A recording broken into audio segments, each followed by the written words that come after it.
Yep, it's true. I have to say it.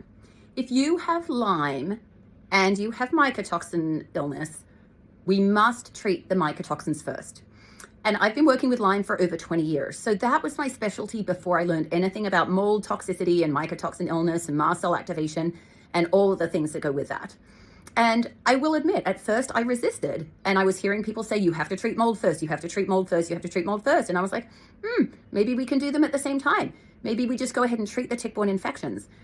But I have learned, and now I will fully admit that through my learning and through my experience with patients, that I agree.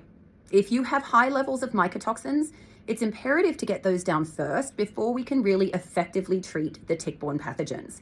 And there's a number of reasons for this. One is that mycotoxins can create all the same symptoms that we see in tick-borne infections. So there's a base level of confusion of like what's causing what anyway. But mycotoxins are also extremely immune suppressive.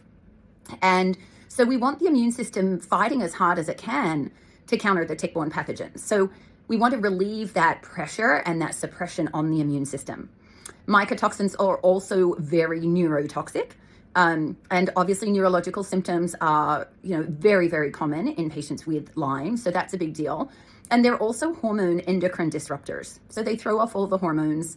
Obviously, they are toxins within themselves. So they are plugging up those toxic pathways in the body. The body's trying to detoxify. And when we start treating tick-borne infections like Lyme and Borrelia, Babesia, Bartonella, we need detox to be working, right? So we need the pipes to be clear. And if the pipes are all clogged up with mycotoxins, then it's going to create more of a toxic load. So, I'm doing so much work now in my practice at Restore Medicine with patients with mycotoxin illness and really seeing more success in getting those levels down. In the past, I could get people to a certain amount of recovery from Lyme, but there'd be that thing that got in the way. And the thing was usually mycotoxins being high.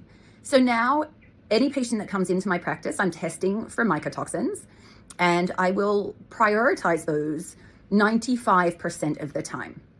There have been a couple of patients where we've had to do some antimicrobial therapy right off the bat, or that we've found benefit from that.